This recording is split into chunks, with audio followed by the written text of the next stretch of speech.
What's up, everybody? This is your girl Erica from the Classic Climb blog. Empire Strikes Back. Dr. Dix.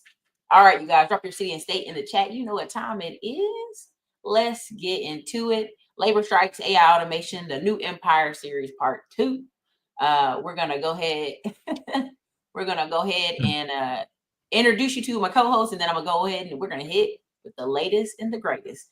Everybody, my name is Erica Williams for the Classic Climb blog. Business owner, investor in multiple states, growing brands. If you know, you know. If you don't, we'll always talk about it later. And my co-host with the most, y'all like calling us reality twins or whatever it is y'all make up, is Dr. Patrick Dix. Okay. And this guy's been on TV. This guy's been on radio. This guy's interviewed with the best. He's teaching at multiple colleges. Dr. Dix, introduce yourself to the audience briefly. Hello, everybody. It's the one half of the reality twins, Dr. Patrick Dix, coming straight from South Carolina. I am an automation and AI expert, and I have been telling folks what's going on right now was going to come to fruition for the last 7 years. And Erica and I are here to give you the reality of life, also to tell you how you need to prepare and how education will help you stay employable in the world we're about to go into. So make no doubt about it, people. The world is about to change, and it is about to expedite like a mail package. You see everything on TV now with robotics, and you see cashless payments. You see the self-checkout aisles. You see the robots everywhere. You have not seen anything yet. So hold on to your seat. We're going to help you get there and help you stay employable while we ride there. Man, Dr. Dix, I don't know if you saw the latest news on Target. Target today will no longer in December accept crooked, rolled up, cut, a marker on it, dollar bills. If your dollar bills have anything funny with it, it will not mess with it. All right. So again, it says I just joined. I missed your name, Dr. Patrick Dix. He's right here below, Dr. Patrick Dix. You can find him on LinkedIn. He's well sought out, well researched. My goal is always to bring smart, amazing people onto YouTube. All right, so let me go ahead and show you some of these articles, Dr. Dix, because I said I got to show him when he get up here. All right. He gonna laugh and he ain't gonna believe some of this. All right. All right, let's get into it. Hey, Diana. First up, this lady right here in Nebraska. Anybody know where Nebraska is? Nebraska ain't doing that much. It is not doing that much. No cornfields and combine. I'm telling you now, I'll sit here and teach y'all about real, actual Wi-Fi money, internet, online money, how to build brands, how to build your company. I'm a person who has two different brands at this point on Amazon. I'm letting you know, okay, like as a person who's in it, like when I see stuff like this, I already know, baby, you have Nebraska. So long story short, she told people, hey, I'm going to set up your Amazon and Walmart. I'm going to set up your drop shipping stores. And each victim paid her between 15 grand to 100 grand to set up their accounts. And we're promised incomes up to 100 grand a month. Dr. Dix, come on. They should have known from the get-go that was too. You got somebody from Nebraska. I mean, somebody will say, because we from the Carolinas, they're like, what do you do? Nebraska. Nebraska. The only thing I know, I think the only thing I know from Nebraska is Dwayne Wade wife. She's from Nebraska, and I know about the Cornhuskers. Nothing else. I don't know nothing else about Nebraska. Somebody said I'm in Nebraska. Lots of land. Listen, here's my thing. I want you to understand. For 15 grand, if you're digital delivery warriors, baby, I can show you how to set up 2 or 3 brands and have money for running your ads. You don't need to pay anybody 15 grand to make it easier for you. And that's the problem. We have a lot of people want it to be even easier than what it currently is. Some stuff you just got to learn how to do and put together on your own. So let me get out of there. Let me get off of her because that's ridiculous still. Let me show you the next one. All right. Let me show you the next one. And we're going to do a bit of Dallas, Texas. Dallas, Texas is going to be a very hot market in the coming years. But I want to show you how silly y'all making it up in Dallas, Texas. We got a lot of transplants. And here we go, Dr. Dix. 7 are arrested after allegedly stealing $10 million of merchandise from DFW warehouses. He down here actually smiling. What is wrong with him?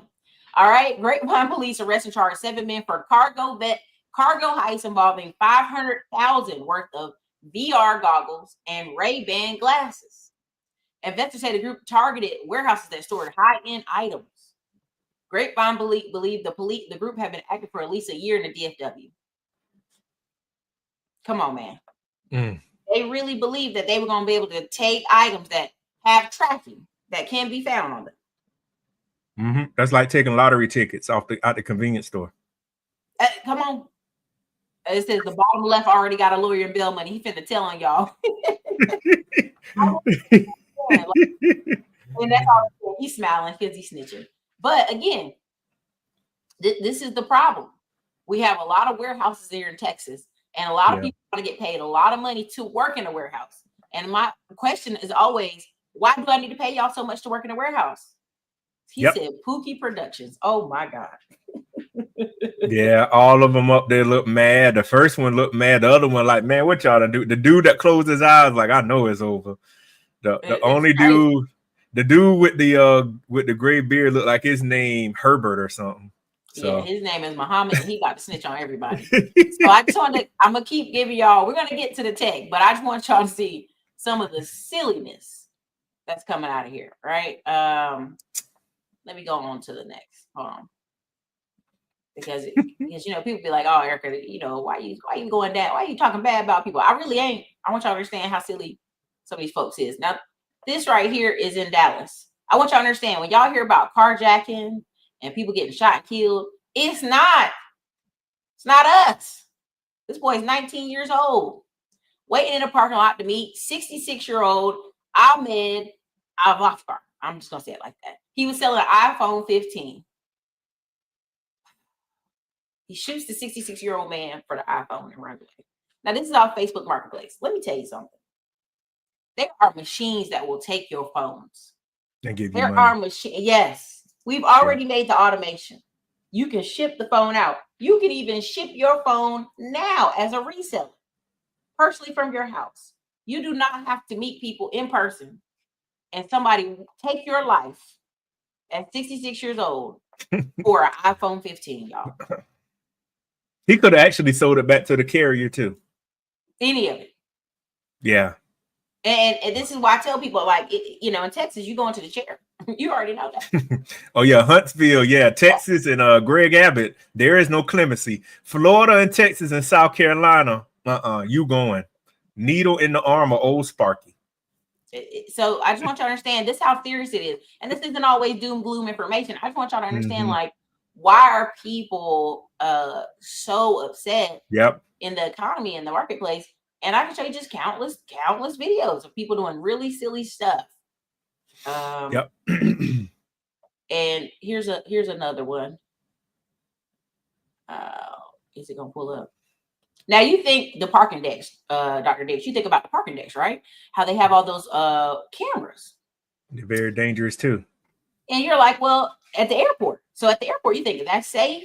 I can leave my car up there. I ain't got to worry about it. Well, let me show you what happened in Dallas. Okay, let me show you what happened in Dallas. Because these criminals, you think they're getting smart.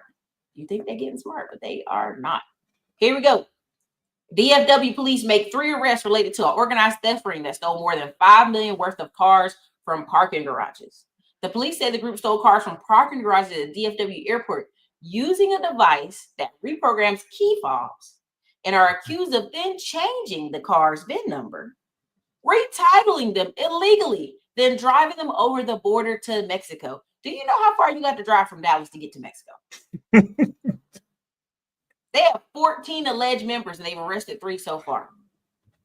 Well, how do they get the cars out? Oh, you know what? Because you could piggyback if you going, because the airport got that gate where you got to pay the toll. So okay, I see how they got them out. Yeah, even people in the comments like, how you get out the parking deck? Some of y'all had to pay. Somebody had to work at the airport to let you slide through that parking garage. Yeah.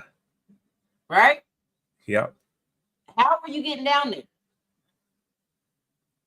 I just want you to understand, from DFW to Mexico. Let me see. What is that like? What is that like? 5? What is that like? 6-7 hours? 500 to drive to Well, I'm gonna do the border. Let me do the border. Hold on. Then they had to get probably to Laredo or something. They had to go through customs, and that had to be nervous because the paperwork don't. I'm gonna pick Laredo. Yeah, I'm gonna put Laredo down. Laredo, Texas. But they retitling. So this is a multiple lever job right here. This ain't just. This is a lot of people. So it takes 6 hours to get to Laredo. 6 hours and 56 minutes. Now, if you get through Austin traffic, San Antonio traffic, God bless you. But imagine you done went to the parking deck, you done retitled this car, rechanged it, and took it. Come on now. Now, yeah, they got somebody that helping them with the DMV and everything. Why couldn't they just put them on a trailer and drive them down versus just driving the vehicle? Who knows? They got 14 people in the ring though with them. So everybody has already talked about. Guess what's happened? Mm-hmm. Spirit Airlines has gone bankrupt. Oh yeah, JetBlue said no.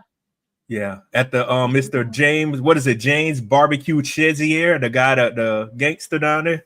Mm-hmm. Yeah, I watched his thing on Vice about why they're doing what they do. Yeah, Spirit, 515 million. I think that's what they want for it or something. And to me, it's like they're like, well, y'all just keep paying $700 for Delta. Listen, all flights for Delta ain't $700. The problem is a lot of y'all wait last minute. Y'all wait 2 hours before you want to go somewhere and be like, let me check the flights. Yeah, or you get that economy ticket where you got to get seated last or whatnot. But no, they don't want people on Spirit. Now, what is it? Frontier, Virgin, JetBlue. I don't know what's going to happen to Spirit Airlines. That's some pretty serious trouble they're in. I mean, they've been losing money, but who knows what will happen to them, because that used to be everybody's way to get to the DR, all the other countries. You on a plane. This is what I never understood. And I mean, people could get mad in the comments. I'd rather pay the $700 to get there instead of doing 25 different layovers to get to a place. No, I just ain't want to do it. I'm the type, if I could get on the plane and it's wheels up and wheels down and I'm there, but then you got to go sit in the airport, get off, go through everything. Then you got to hope on Spirit, because you got to think about the kind of people that be on Spirit. I mean, not everybody on there is bad, but usually the people on Spirit Airlines, they're trying to get a last minute deal. Mm-hmm. And I mean, we just got to be realistic. It's like the low fare, like you were saying, Frontier. Remember, I think last year you were like, you could have gotten you could have gotten the program to buy a ticket. No, you could have gotten the program with Frontier to get like it was $700 to fly all summer or something. Yep. And I tell folks, man, just say headache of getting on Spirit and paying all them fees. It adds up to a United, American Airlines, or a Delta ticket anyway. For real. And then then you saw those girls fighting over. I think they was fighting over a guy with a girl pushed on the conveyor belt. You know where you put your baggage at? Mm-hmm. Yeah. So they had that happen. And okay, let me show you. This is we have the data, and y'all be like, you be making up all this data. I'll be like, I swear. Here's the data. So this is just one chart. U.S. counties where the population of non-Hispanic white Americans is 90% or higher. Mm-hmm. That's it. That's it. Anytime you live anywhere through here, even Utah still got some holding on. But I want y'all to understand, like, the demographic change of America is here. So the more these people's kids leave the Midwest, leave up here, leave New York, New York is super diverse, but anyway, leave upper areas, Maine, all this other stuff, come down here and live in Charlotte, live in Atlanta, live in Chattanooga, Nashville, live in Dallas, live in Houston. They're going to be like, oh, shit is different. I met a lady the other day who was from Pittsburgh. Her son just moved here to Austin a week ago. And she was like, it's a lot of different people here. And I want to be like, what you think was here? Yeah, like, every time I go to Atlanta, I see less of us downtown. Like when I told y'all, if I'm in downtown, like Midtown, I get on the electric scooter and ride around town for 3 or 4 hours. And I walked into the CVS and I saw those students walking. This was around like Halloween. I went to the Hawks game. It's so, the diverse cultures are so unique to see. Like, it's just there. Like, and that's Atlanta. I mean, we're not, even when I was in Houston last week, you're starting to just see everything. Like, it's happening in South Carolina too. Mm-hmm. It's happening. So that map right there, I'm pretty sure next year or the years to follow, because y'all know most of Hispanic people, they have 4 and 5 plus kids. So you got to think First they're gonna generation. Yeah, they're gonna That second reproduce. generation go back down too, like everybody else. Yeah. But. So they're going and down. They're heavy, like in Charleston, Savannah. Mm-hmm. I mean, they're moving to the rural areas, so they're everywhere. Okay, so I got a good one for you, Dr. Diggs. You know, we talk about them bumper car people. Oh, here we go. Now listen, y'all at jail. Y'all mad. Y'all mad with all the prison guards. You want to argue with the prison guards. You want to fight with the prison guard. Well, guess what? Not no more.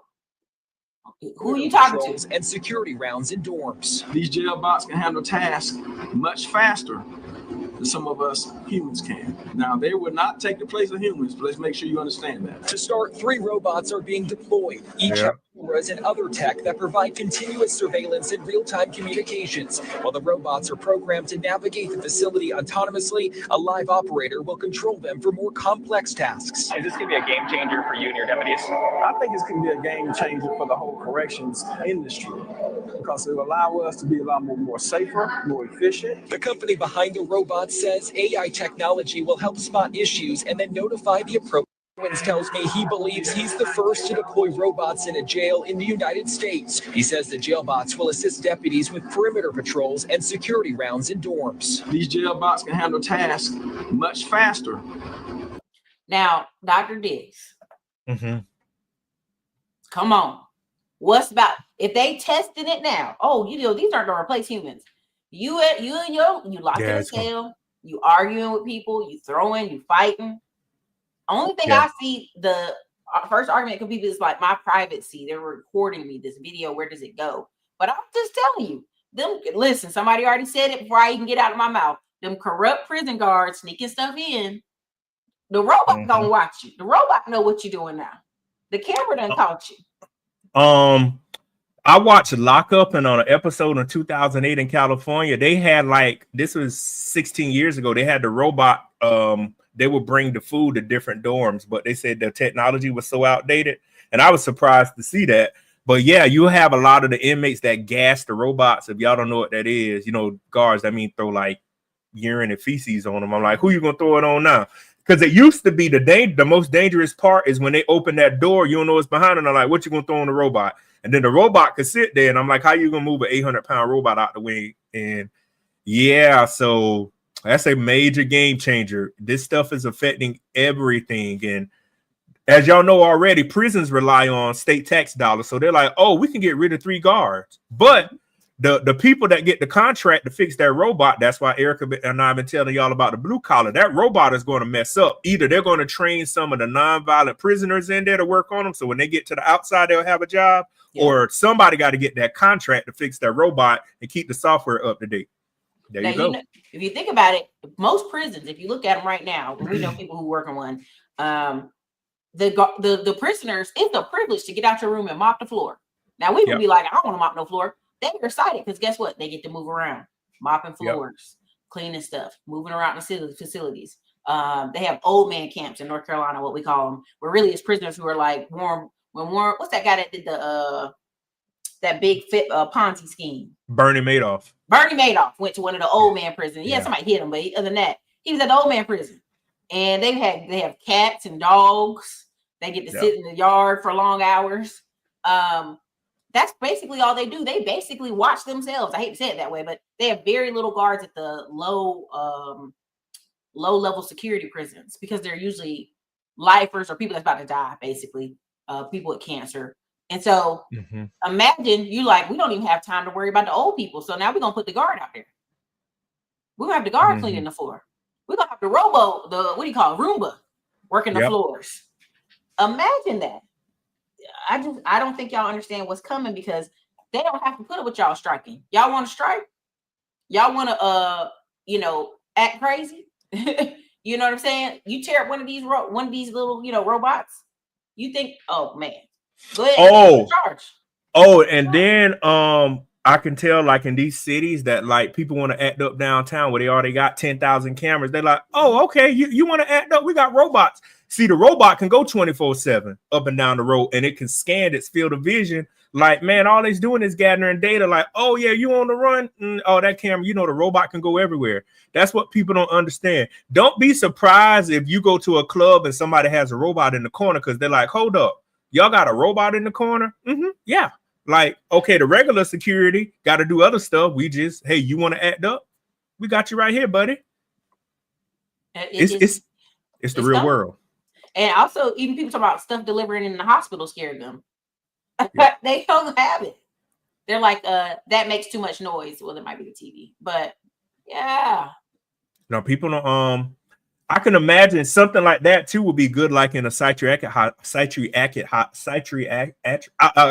I was trying to say the other word. Yeah, I know you're trying to. It's okay. Yeah, like a crazy house. Like where people have like very like depression and stuff, and man, those people, that's the most dangerous time, when those people got to go in there and get those people out, man. Some of those people have superhuman strength. If they don't take their meds and stuff, you really are helping out the prison guards. But then where prison guards, like somebody said in the comments, bringing in that contraband, the robot can scan everything. Now, this is what I've been telling folks for the last 7 years. This is the reality of the world that we are about to go through. And people thought it was a game. I'm like, this is what's happening. These machines and this technology along the next phase, what I was talking about with quantum computing, is so far ahead to where it's going to take the average people 10 to 15 years to catch up. By the time they catch up, it's evolving. That's why I've been telling folks coming on Erica's show since February 2021 to tell folks, you got to get prepared. It'll be 4 years, y'all. I've been coming on Erica's channel. And I know people have written testaments saying what they were doing, but there have been a lot of people come on the show saying, y'all don't know what y'all talking about. Well, what Erica did showed, and all the articles she's going to pull up, is a testament of how the world is advancing. I meant to show you the I thought I had it, but it was Amazon, and Amazon was showing us how it's training people on the job. So there was a Black woman at one of them, and people making fun of her, but I was like, she has a certification now. She's certified to work a robot. Like, and this is what a lot of y'all are not gonna understand. You're gonna have to be at work. You ain't gonna be in there cutting up. You have to really actually be inside Amazon, listening to what they say and signing up for this training, because you're not gonna get no free training nowhere else. Let me go ahead. Oh yeah. And to bring up what scam. Oh yeah, I don't know. There's a viral video of Scam Likely Show. He brought up the NBA. There's a viral video, y'all, going around of a robot shooting jump shots. For sure. Hold on. I don't read the comments. Dr. Dix will get lost in the comments. Hold on. No. It was a good comment. It was a good comment. I saw that video earlier. Okay, y'all ready for this one? Okay, this is, so why are me and Dr. Dix talking about a lot of this stuff? Okay. It's important for y'all to pay attention. Layoffs are up 1,000% from last year, right? And so what are people looking for? They're looking for ways to make money. Here's one of the things that y'all, if y'all pay attention, y'all see how people talk online. It's a lot of this. Which was $1 billion a month, is now $14 billion a month. This is nothing to celebrate, because most of these households who are doing this are households that look like you and me. What in the what? So sports betting, which was $1 billion a month, is now $14 billion a month. This is nothing to celebrate, because most of these households who are doing this are households that look like you and me. What in the what? So sports betting, which was $1 billion a month, is now $14 billion. So it says, when during recessions or depressions, gambling and liquor sales go up. Y'all be careful. There's a lot of people like Jamie Foxx, all these different Black celebrities I've been seeing doing these sports gambling apps. Yeah. And if you got the time, I mean, I'm talking about $14 billion, y'all. This is crazy, okay? If you got the time to learn how to sports gamble, you got the time to learn how to do stocks. Like, I just don't understand what, this is this moment where there's a million ways to learn how to do something, right? Yep. If you know how to sports gamble, if you're willing to put $1 parlay, $10, $20, $30, $50, you can learn how to do stocks. Yep. $14 billion, Dr. Dix. These are the same people that's going to tell you they ain't got no money to go to school. They don't got no money to retrain. Yeah, that's a lot of money. Now they got to get more counselors to help people get out of debt, because because the thing is, when they legalize sports betting, you could do everything now from your phone. You don't have to go to a casino in Vegas. So you could just bet on everything, because, you know, people bet on the election. They bet on the fight with Jake Paul and Mike Tyson. People are betting on everything. So the convenience, poly markets, poly markets. Yeah, convenience is everything in this phone. And when all you got to do is hit buttons, you could be sitting at your desk saying, man, I just won $100. But $14 billion a month, man, that's is crazy. Let's see, in a year, let me do the math. 14 times 12 in a year, that's $168 billion. And I'm telling you, Dr. Dix, one of the things we're going to see in the future is states are going to compete by allowing sports gambling. This whole Sun Belt, this whole Christian Sun Belt can only hold on for so long. Yeah. Sports gambling. And also you're going to start seeing, I was going to say another thing, but more casinos. But basically it's just vice, right? Still here in Texas, you can't buy liquor on Sunday, right? And you can't buy liquor in a lot of places on Sunday. But as the times change and they want some of that money. Also, North Carolina, I don't know if South Carolina is going to join us, but North Carolina is going to 0 state income tax in 2030 or 2028. And so you're going to have states competing to go, hey, we have no state income tax. You should definitely move here. And that's how they're going to get y'all. They're going to get y'all moving south. I'm telling y'all, the projections of people moving south is going to be crazy, because states are going to try to compete for you to relocate. Because I see a lot of people go from California to Florida. And then instead of going back to Florida, they went to Wyoming. What's her name? That fitness girl I kept showing on here from The Biggest Loser. Jillian Michaels. Like, they was in Florida. Yeah. They still have a house in Florida, right? Then they're building a new place in Wyoming. And I said, why you going to Wyoming? Trying to get a break on that daggone taxes. And she been watching that Yellowstone. That's what get people every time. Yep, that'll do it. Here's the other one I want to show you. There it is.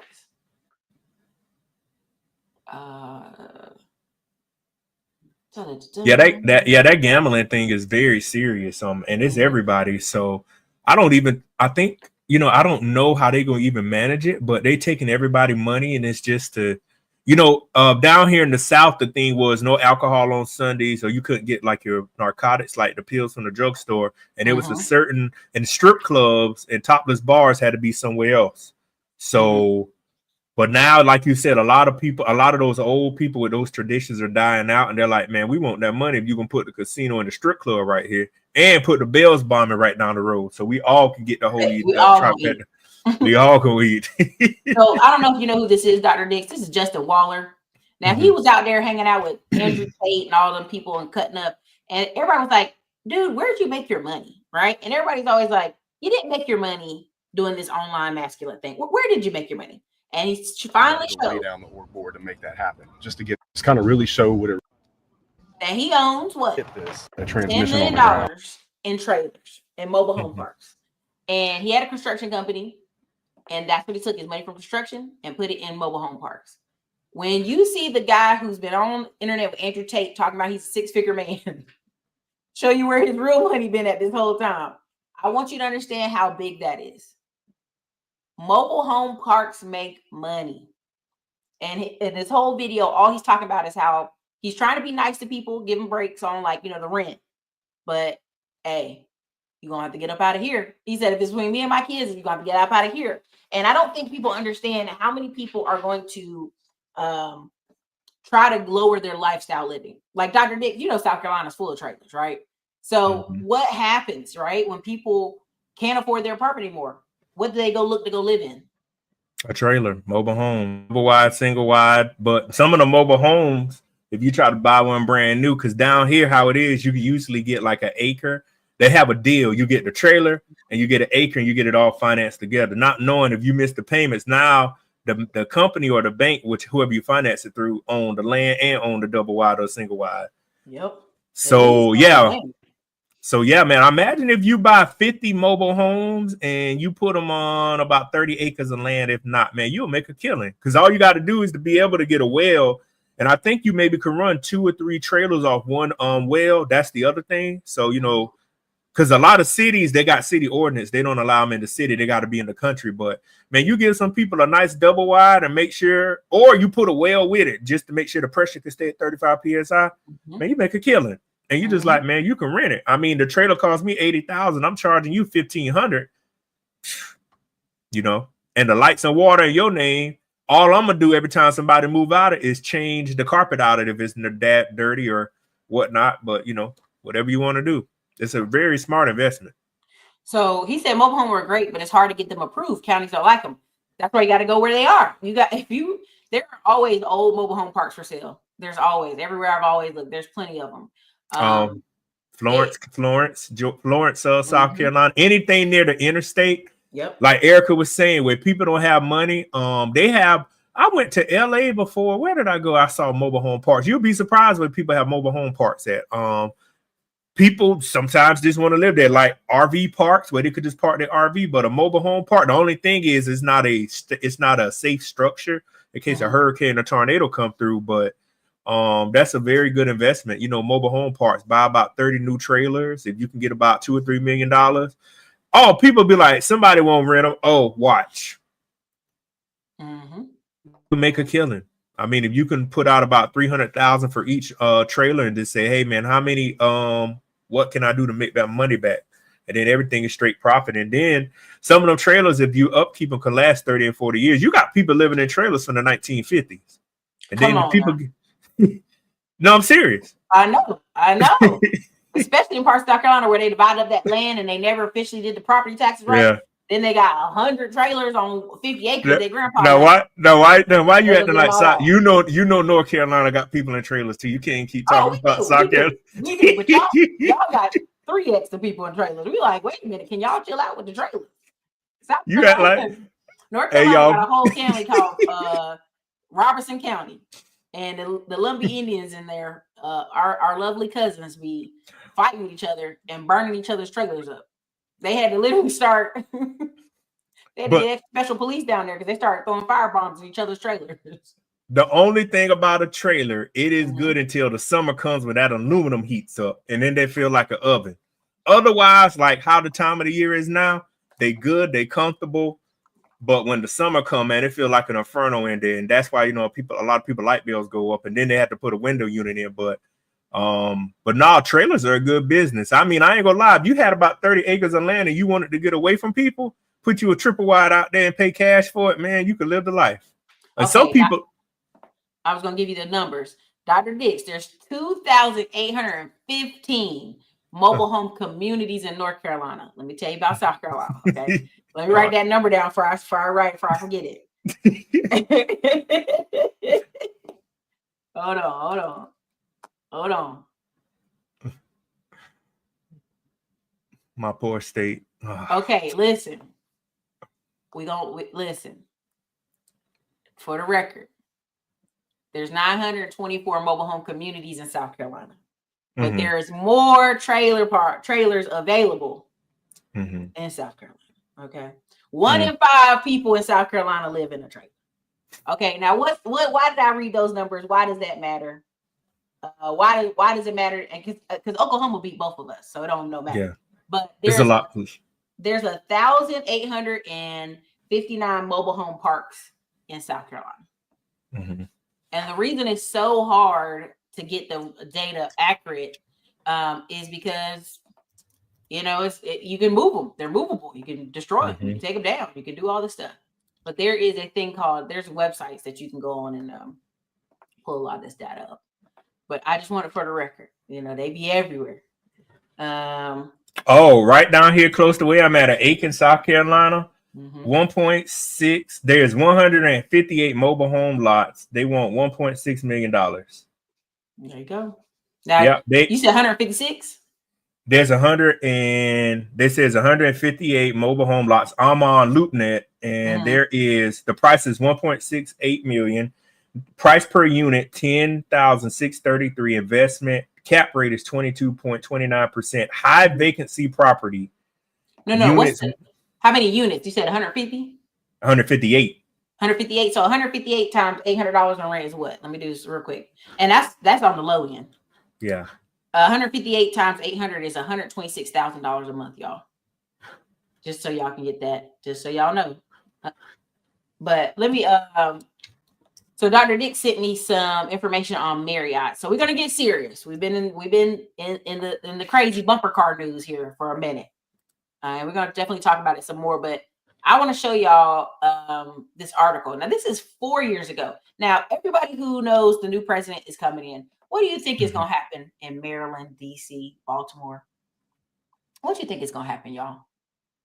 Well, there's going to have a Department of Efficiency that's going to cut costs, and there's going to be a lot of people losing their jobs. They're cutting the fat, trimming the fat. The vape, I think I said his name right. Him and Elon Musk said there's a lot of money being spent, and they said there are programs to where money has been approved over the years that nobody's even approving. And the Pentagon recently just failed another audit. So we don't even know where the money at the Pentagon is going. Every time I watch Jason Bourne, any of those shows overseas, that's us spending that money. That's us. Yep. So this article is 4 years old, and you see a lot of news articles are going to start saying, this is 4 years old. They put it in the title because, you know, they want to kind of downplay some of the issues. But 4 years ago, they let off 673 people out of the 4,000 workers they had in Bethesda, Maryland, right? They furloughed 2/3 of their corporate headquarters employees in March. What is March? What happened in March 2020, everybody? The pandemic. But not only did the company get millions of dollars, they still said, hey, listen, we lost 234 million in that time frame. Now, a lot of these people end up doing what? They end up coming south. I know y'all don't believe this, but a lot of these people, Texas and Florida, hotels, Marriott. I have a brother that worked with Marriott in management, and then he moved over to Hilton in management. His whole, and this is the funny part, y'all will never find this company he works for, but my brother works for a company, it's owned by Marriott. And what they do is pretend to be an outside audit company. And so you got these people coming to work with you, auditing you. And the whole time, they also are Marriott workers. You thinking it's an outside company auditing you. No, it's Marriott. And then so then he switched to Hilton. And it's like he's in the, it's basically a, what do you call that? Where you're trying to audit, you're trying to look for fraud and waste, essentially. But that just happened again. Now in Maryland again, they're laying off. Yeah, this time they, go ahead. And I think this time the article, if that was the correct one sent to you, they were talking about going to artificial intelligence and automation. If you got that article. So that shows you in the hospitality business, they are investing in not a lot of what's affecting a lot of the hospitality is Airbnb and a lot of the other companies, but people are just not staying in these hotels, or they're overpriced. And they're like, well, why have all these people on staff unless it's housekeepers? We can automate a lot of this. You can check in yourself. I mean, they got it now with the Marriott app. If you have it on your phone, you can go check into your room. You don't even have to stop at the front counter.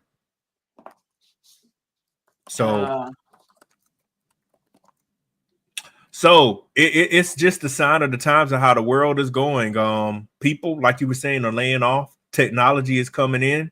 We just can't keep spending all the money that we've been sending out, and it's catching up with us. Everything. So I tell folks, still hold on to your money. Still, if you're making money, still act like you don't have any money, which is the best thing to do. Because you just don't know what's going to happen in the world. I mean, your job could be here today, gone tomorrow. So yeah. So, prime example, DC is going to have a ton of new, you know, ever heard of the new sheriffs in town? If y'all ever went to DC when Obama was in, it was lit. It was like, hey, celebrate good times. Come on. Yeah. Our whole family took a bus route. Like 30 people on a bus went up there. African American Museum, all of that. I went up there while Obama was up there. It sounded like it was sad. It was like white gravy sad. Okay. Yeah. White gravy with lacking pepper sad. Okay. And I was like, dang, what happened? But the economy, different things happen. And, you know, Chocolate City is now somewhat Chocolate City, right? So now you're coming in and this happens in shifts because they got to see, are we still going to have a bunch of conferences? Are we still going to have a bunch of stuff coming up over here in DC or not? And, you know, that is a real thing. And reason I personally try to avoid the kiosk check-in, because the Marriott tries real hard to force you to check in online before you get there and just skip the counter, go to your room. Use this key. I'm like, no, if there's an opportunity for a young lady to be at the counter and I can get a better room further upstairs, I'm gonna do it every single time. And when I'm in Las Vegas, that's the number one thing I see. The lines be super long, and they like, here, use the kiosk. People like, hell no, I'm gonna ask somebody at this desk, see if I can get a better room. Somebody was saying AI got those little beam vests on your screen. And the reason I bring that up is these cookies follow you, right? You got a Verizon phone, now they're gonna show Verizon on the right hand side of your screen. You want some vests, some financial bro vests, they're gonna show it right here on the right side of your screen. But yes, forensic accounting is what it's called, but he's a part of a whole department. Stephen James, like there's a whole business model that Marriott and Hilton made that just comes in, and they'll be at a location for 6 months, over checking everybody's work, and you'd be like, damn, why they here so long? Because they actually work for Marriott and you don't even know it. They're just pretending to be this outside audit company and catching people and doing all that stuff. But he gets paid over 150, so he don't care, and he bought a house in Portland, so. If y'all know about how expensive Oregon is, you already know. Now, somebody said, now, Lisa, I have to bring this back up. Y'all, the hate for Trump is recent. It's recent. You got to stop it. You got to let it go. Hello, Paul. Good morning, Mr. Trump. So they went and got Donald Trump to work as a Easy. Don't do it too well. front door man. Try that one on and see if that fits. It's very interesting. We do everything from walking dogs to running up groceries to The resolution's bad, but if you saw his face, like he put on somebody else's jacket, whatever the guest. everybody knows Trump is a germaphobe. You try to change the gear to change the resolution. Go to the gear on YouTube.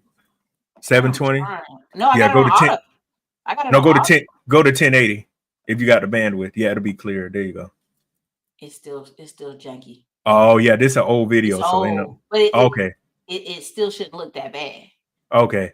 But you know what it is? It's because they took it from. Go to a guest. I think we have a guest that's going to be coming down shortly, checking out. Am I allowed? Very well, thank you. Did you enjoy your stay? This inside with you? Thank you I tried to, Here you go, man. Thank you very much. Myself in a long. Hold We're on. not so nice. Very good. Please, I hope it's not a vicious dog. Take it for a little walk. Hold on. Very nice. I'm sorry. It's that shit is comical to me. I'm gonna get out of there because I'm gonna get. But there's all these videos of Trump being a normal, nice, happy person, and it's not because the media doesn't like you. All these same people are hugging him, kissing him, hanging out again. Knock it off, okay? They gotta let it go. Just let it go. Okay. So what was the other one, Dr. Dix, you sent me? Okay, here it is. I found it. So Dr. Dix and us are always saying, okay, what can you do? Right? What are some of the things you can do? And why are we always showing y'all? Well, before we show you that, let me show you these 3 clips, Dr. Dix, and I want you to talk because you are actually in student education. So you know exactly what I'm about to show you. All right. So I'm gonna go with these first, and then we're gonna go over the 3 articles that we have planned for y'all. All right. All right. Here's the first clip. It's about a minute. So, and then I'll. Of a shame because it's not unreasonable to think that sending checks out in a recession is actually the right medicine. But don't you think that future regimes are going to be so afraid because of the last time it caused inflation? Yeah, I mean, I would never criticize anybody for the decisions they make in the middle of a pandemic that they haven't seen before. In retrospect, some of the school closure decisions, I mean, even the New York Times has kind of fessed up that some of the school closure decisions were disastrous in terms of their impact on early learning. There are going to be lifetime income consequences for people that were negatively affected in grade school and in middle school because of the decisions that were made. My kids. I had an 8th grade daughter who graduated in 2020. They threw the high school yearbook through a slit in my car window as I drove through the parking lot. This is not good for their mental health. I think the yearbook dynamics are the least of it. I mean, there are some, but it's emblematic of the way school was carried out that year, and it's nobody's fault. It's just it's people's fault. But we over erred on the side of caution to protect our seniors, which had first order immediate effects. Nobody wanted grandma and grandpa. Okay. Dr. Dix, these people still don't get why the election was lost. They're up north. They have, like, what do you mean? And it's like, my kid had to get their yearbook. And the guy's like, we're talking about kids who will never economically catch up because there was no one making sure they went to school in person. Like this isn't, everywhere isn't New York, everywhere isn't Long Island, everywhere doesn't have laptops. We're from the Carolinas. We know for sure they were like, we got to put these kids back to school. Halfway through the year, North Carolina was like, some of these seniors got to go back. Like the little kids will keep them home, but we got to start sending kids back because this is devastating to the rest of the United States. And they still don't get it.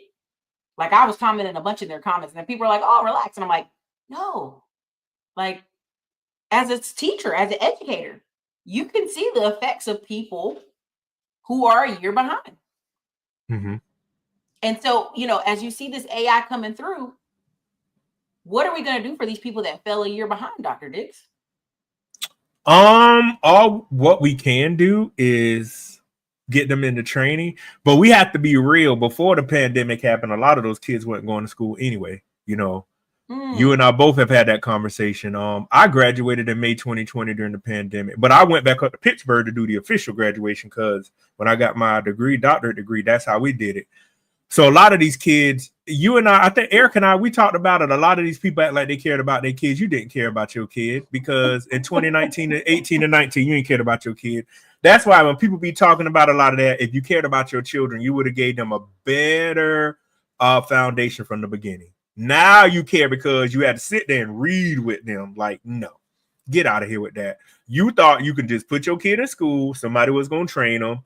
Or my kid has done that. I'm like, okay, have y'all been talking to y'all children about how the real world works and things happen? Well, they got behind and they weren't going to school before the pandemic happened. The only reason now is you got to be accountable to say, well, why your child wasn't going to school? Yeah. I'm just being very real with folks. Your kid wasn't doing that good anyway. You were getting drunk, dropping your kid off. You wouldn't even checking their homework. Now they were stuck with you 24/7 and your job had you home.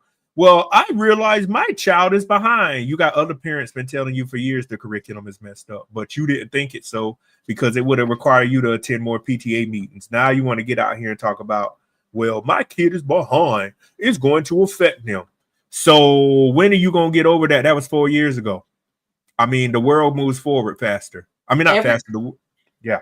Every time I talk to people about tutoring, they stick their nose up like, oh, what do you need a tutor for? I even told my mom, like, get my nephew a tutor just to help. He's like, well, he's ahead of most kids. But I'm like, you want him to feel he's ahead. You want him to feel confident. Like, I know for certain I got this done. Not just, oh, he's doing pretty good. And I think parents are in this thing of they only want to repair it if it's already broken. Right? These people sending these laptops home and the pawn shops across America were saying they saw an increase of laptops. And it wasn't until the schools start saying, well, we have trackers in those. We have labels on those. You can't sell those. Yeah, a lot of the schools are top 4. This is the thing now about the education system. So what they'll do now to certain schools, they'll give you I'm highly against this. They'll give you the laptop, but they give you a Chromebook. Out to anyone out there have a Chromebook. If you don't have if you don't have the money, I'm just being honest, try to get the money to go get you a 15 to 16 inch monitor. If your screen is this big, you're going to mess your eyes up from straining. And some of the schools I've taught at, the students were like, well, the laptop broke. I would write them a message back. Do you have another Windows or Mac computer? No, this is the only one I have. But you text me off an iPhone. So, and then a lot of the schools, y'all, have changed how they do things to where they allow the students to complete the work through an app. I'm like, no, any of the classes I teach, I tell the students, you got to actually have a laptop. You can't have a MacBook with an emulator. You either got to have a Windows or you got to have a Mac. And I tell anyone in the tech field, you got to know how a Mac operating system works and a Windows. But a lot of these people with these kids getting these Chromebooks sent home or these iPads, they didn't really let them do work. They let them watch other TV shows, not knowing the school monitor and everything, because they signed on to it. And then remember, they had to pull the Wi-Fi up. Now, I lived in the country, so I can understand some of the kids not having a good bandwidth.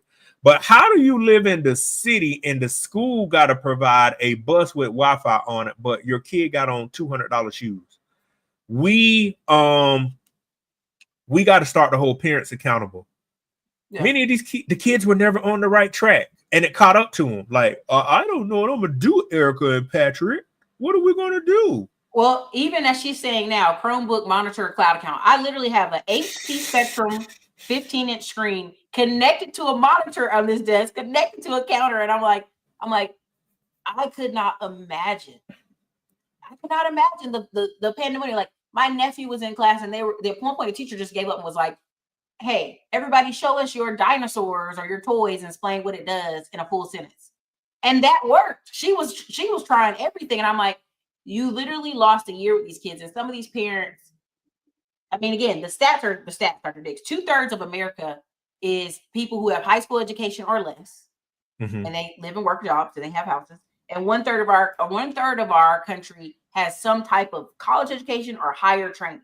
Now, you would think it's more, but it's not. It's never been. No matter how many people you say, well, my cousin went to college. Your cousin didn't graduate college. My cousin went to college and didn't graduate and didn't get any kind of certifications. You can survive in America all these years with just the basics. Not anymore. If you want to excel, you want to have high income, the income that people saw online, they want it to be a part of, you actually have to go educate yourself.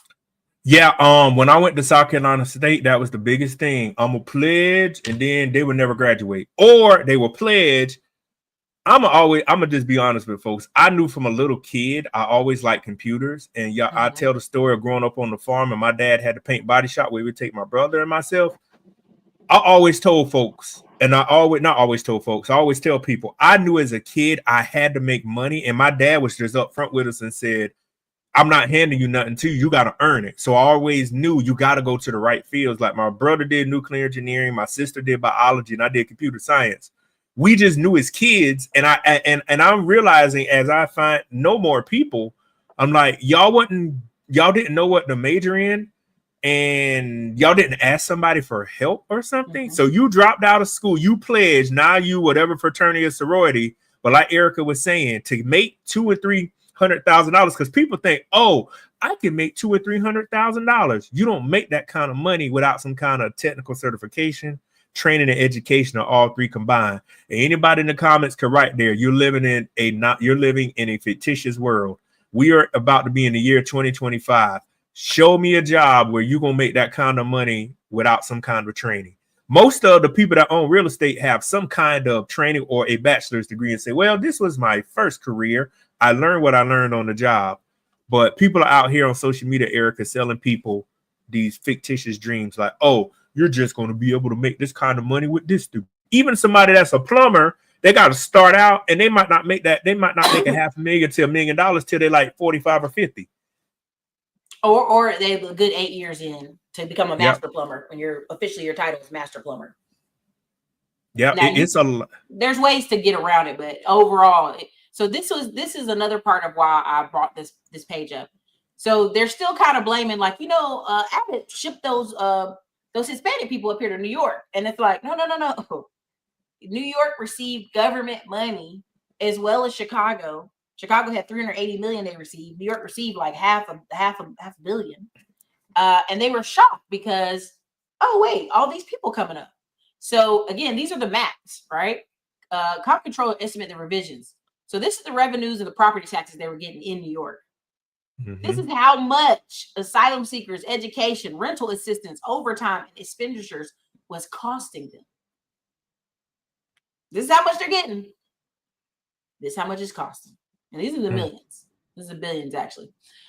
This is New York spending on asylum seekers by agency. Let me see if I can make this bigger. I apologize. Let me see if I make it bigger. Yeah, there you go. There you go. That helped. Let me take this off. All right. So this is them. This is all other top. This is Office of Temporary and Disability Assistance, which was meant for people who have accidents. Division of Military and Naval Affairs. Look at the blue. This is billions of dollars. This is why New York was like, all right, hey, wait a minute. We can't take no more. Billions of dollars of Office of Temporary and Disability. You know how many disabled people probably got skipped in the line that needed it? Oh, now that you bring that up, there's a trick, y'all. When you hang around everybody, you learn tricks. So I don't think people realize how many young people get a disability check because they can claim anything, and they're like, well, depression. Yeah, Autism. they can. You could get $1,200 or $1,300. I'm like, hold up. I thought this. When I was growing up, disability was somebody that got in an accident. They were like 50, 60 years old, or they had like some kind of health condition or mental health. They had it their whole life. Like, how you 20-something years old and get a disability check? And you never paid into the system. You only paid 6 months because I think I've talked about this before. You can go check your Social Security income statement. It's a quarterly statement, and it'll show you if you become disabled. There's a box. Once you pay like 10 years or something into it, it'll show you what you would get, and if somebody had to take care of you. I'm like, hold up, these people not working that full line to get full benefits, but where are they getting the money from? Y'all calling them crazy checks still. So, it used to be those moms saying, my baby got asthma, my baby got, a lot of Black kids were labeled as problems, disabled problems. And moms didn't realize that actually affects them now as these kids try to go into the military. They try to do stuff like K +8, her son got labeled with a behavior disorder. Well, he got in the Marines, but somebody made such big news about it. Like, well, he had problems. They had to put him out the Marines. And so what happens is, you're gonna have all these Black kids that y'all think y'all were being slick, getting checks, getting a little extra money for. It's gonna come back and bite them. I have a cousin who she literally gets, I think, $1,000 because the doctors try to do surgery on her eye, and now she only has one eye that works functionally. And they were like, "Well, here's $1,000 a month." What is $1,000 a month gonna do? You only have one eye. You took yourself out of a lot of jobs and opportunities. But she works in education. She works with kindergartners. So you're just like, so you're just like, even then she has to go to work. And so I don't think people understand, ADA shot checks. Yep. And people don't understand they signed their kids up for this stuff. And years later, it's really gonna hurt them. Because it's no money. It's no money. I remember the guy I worked with one time I was delivering pizzas. He had one arm and he had like the other arm was like, a umbilical cord wrapped around it. And so I was like, damn, you delivering? He's like, people give me a lot of money just because they feel bad for him with his one arm, right? But he was saying when he got out of high school and they were like, here's $1,000 a month. He's like, what the hell is this? I can't live off this. I have to go work. And so a lot of people are gonna wake up and they're like, that's not any money. No, it's not. You see the U.S. labor force right there. Foreign born is the blue line. Native born is the gold line. When people sitting there telling you that immigrants are only food pickers, that is not true. No, they're not. Factory, warehouses, hospitals, landscaping, anything that needs somebody just to show up today, it can get done by foreign born. I mean, if you on Instagram, y'all know how Hispanic lawyers, female and male, pop up. They got medical doctors, lawyers, real estate, construction. So I do check people when they say that. I'm like, not everybody over here. That was the old thing to build, like to pick fruit and stuff. Said, man, these people have $1 million businesses and not everybody wants to do that. Now, if they came through the first generation, they tell the second generation, y'all going to college to where y'all ain't got to do this no more. And you take care of the parents. But nah, people don't understand in America. And I'll tell a lot of us, y'all not in a lot of the schools. I tell folks, you can sit here and argue with me all you want to. We are not in the programs, the STEM programs. I teach at so many schools and we're not in them. They are Indian, Chinese, Pakistan, even some of the schools I teach at domestically. Y'all, our community got to get off their ass and really understand what's happening. This is a reality check that is coming for us. And somebody could sit here and say, he don't know what he's talking about. I got 85,000 plus students under my belt and I've been teaching 10 years. I see what is in the classroom. And I'm telling y'all, the foreign students that here on H-1 visas are taking your spot because they see that we're just sitting idle and we won't rise to the occasion. So they're like, oh, I'll get my degree in my home country and come over to America and let the government pay for my master's degree. Let a company sponsor me, get my green card. If I meet an American man or woman, marry them, become a U.S. citizen, and then I can have a family, and then I can work on getting my other family over here. And they could do all that within 15 years. Listen, within 5. Listen, you saw Trump talk about they're gonna start kind of removing the marriage. You know, people they expect people to hear them jump up and get married. I said, now sisters, if you was trying to get married, some of these Jesus, they gonna catch y'all. Don't do it. Don't do no contract marriages. It's coming up. Erica Abrams said they can't get real life insurance either once they get disability. They can only get what 6 senior citizens get. There you go. Now look at this line, this last right here on the left. This is Bush. Look at Bush, 02, 08. It's starting to go up. ICE is removing people and getting them out of here. Look at Obama. Obama had more going on than the Bush years. Obama was getting them up out of here. Do you see that chart? Yeah, I talked to folks about that. Obama was the first one. You know, when they do the videos, Obama, his administration, they had the cages. People, I'm like, Obama was the toughest person on immigration, you know. Yeah, that's when you see the videos. I think Ted Cruz or some senators were like, they got these kids down here in cages. That's where all of that arose from during the Obama and also, administration. The guy who is now just hired by Trump was the Obama border czar. He is the guy. He just got his job back. He's like, hey, man, you were the best when you did it. So come on back. He's like, here. It's like, are you worried about deporting families? No, I'm deporting them together. Y'all wrong. Y'all not ready. Y'all not ready. Y'all really not ready. Let me see if I can play a little bit of this and then I'm going to go on. We're going. Controller estimated revisions as it relates to New York City. Right. So what is the story here? It was not an economic consideration. Let's have open borders because it's great for the economy. It was purely let's reverse everything Trump did, and think there were a lot of people who thought there wouldn't be consequences for having elevated immigration. I think it's really hard to ascribe motivations because nobody ever really talked about it openly. What I can talk about are the consequences that I mentioned before, which is that an enormous number of Hispanic voters felt that this was mishandled. 8 of the 10 border counties, they went for Trump, and these are almost all Hispanic, Spanish-speaking households. Right. Guess who loses their job first when another 500,000 undocumented workers come across the border?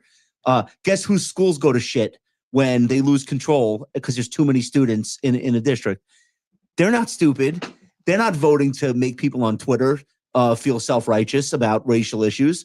They're literally voting their own survival. Yeah. And I think nobody was really counting on that. And it was a big shock. I'm too old for some of these debates. You know, I come from a generation when the vast majority, until about 15 years ago, the vast majority of immigrants into this country came here legally. Through whatever mechanism it was done legally. And so I'm 62 years old, and, you know, I'm the wrong person to talk to about this because I just, you know, my parents came, my father came from a family where they were originally from Lithuania, and they were named Arnold, Stanley, and Howard when they got to the United States because they were all so desperate to assimilate and become part of the United States. Yeah. That, you know, so I'm sympathetic to the immigrants that feel globally that there needs to be a legal process. Yeah. And also a legal process would then allow the United States to do what Canada, Australia, and the UK. And why did I bring that up? Because Canada just said they're stopping immigration for the next 3 years. Canada said we're actually going to get 1.5 million people out of here. Where are they sending them people? Canada is known for people staying over their visa all the time. So Trump's getting a lot of this wrong, but I'm like, Canada is getting rid of people. Do you know what I'm saying? It's not even, I don't think, and here's the thing. He's the grandchild of an immigrant. If you think about it, he's a grandchild. He's 60 years old. He's a grandchild of an immigrant. But if you really start seeing his kids and his grandkids don't think they're immigrants. They're Americans. And so I just want y'all to understand that a lot of the conversation that Northeastern people are having is 100%, 180 degrees, absolutely different than what people who live in the South and Southeast are having. Yeah. Because we actually are living side by side. If you actually go Northeast, it's very segregated. If you go to New York, it's very segregated. There's neighborhoods where you live and what are you doing over here? And why are you over here? Like even though New York is very diverse, me and Dr. Dix ain't moving into Chinatown and everybody acting like, what y'all doing over here? What y'all doing over here? You renting a place? I don't know what you're over here for. So I want y'all to understand, like these places, they don't live side by side. They are in proximity on public transportation and their jobs, same with Chicago, but they don't live side by side. We do. So our rallying and crying of like, hey, is going to be louder. And New York got to experience a little bit of what the South experienced all the time. Like, oh, there's always people in here who will work for $5 and $10 and $12, and they'll just live 20, 30 people in an apartment unit. Now your apartment's having plumbing issues and kitchen issues because that's how they stacked up in there. So you got to understand what's happening out here in the marketplace. But hit us, Dr. Dix, what these young people going to do? They need to get retrained. They need to get up to date, and they need to understand that this is not a game out here. Too long for many of the parents, like I said earlier, kept coddle their students. And I'm glad my parents and my mom and my dad's side of the family, none of my cousins and none of us were coddled. They told us this is what it is in the real world. Nobody cares you're from South Carolina. Nobody cares you're a young black man. Ain't nobody got no sympathy for you. This is what it is, and this is what you need to do. But we out here coddling these kids like, oh, well, if they vote this person in and, you know, this bill, no, this is the real world. Competition is going to be at an all-time high because everybody's trying to fight for the same spot. And if you have been doing the work and preparing and retraining and trying to get to the next level, these next 4 years, now that things have changed, you should flourish. You should rise because you got the tools. Now you needed some place to apply them. But when everybody was just sitting at home, just chilling, like, oh, we're going to have our life on easy pilot, like autopilot. Like, nah, man, this ain't that kind of game anymore. And you mentioned it earlier about the basic qualifications. This is the real world, people. I don't know much realer to tell folks. So everybody thinking out here, they're going to cut and jump everybody in line. This is real. Dr. Dix, they forklift certified, Dr. Dix. What do you mean? Shit. My homeboy showed me in the plant where they got the robot forklift. They can't make $150,000 just being forklift certified. How dare you, Dr. Dix? Oh no, you ain't gonna make that. You're so bougie, Dr. Dix. Well, I'll tell them I wouldn't pay. Oh, somebody would say, well, you know, they work at McDonald's. I say, let me own McDonald's, which I probably will one day. Yeah, I'm not paying you $20 an hour to flip French to cook fries. We got Mr. Flippy. I will go for $10 an hour. Flipping burgers is risk action, and I know it's grease, but we got a machine that can consistently do it, and we'll get a contract with somebody to fix it, and that's how we're gonna do it. We're not paying you money to flip burgers and stand around on your phone. Yeah, because that's what everybody doing now on their phone, smushing the burgers together back there, playing around. You talking not smushing the burgers back, smushing the burgers down, like and all the other stuff. And I just tell folks, ask people, I want you to think about your life. Now, Thanksgiving is next week. All the turkeys and all that Louisiana peanut oil, all that stuff high. I ask people, have you ever thought about where your life gonna be in the next 60 months? Because this is the reality of your choices. And choices I made 15 years ago are affecting my life today. It's either good or bad, but I try to get the young people and adults to understand there is no playtime out here anymore. Somebody been lying to y'all. This is the real world. We need to make t-shirts. The real world is here. What you gonna do? Like Hulk Hogan used to say, what you gonna do when the yellow and red want to run all over you? I mean, this is life. You got to pay bills, and it's January 2025. I mean, it's right around the corner. What you gonna do? They're not ready, Dr. Dix. They're not ready. So somebody said, damn bumper car people took L's between Spirit and Ultima getting discontinued.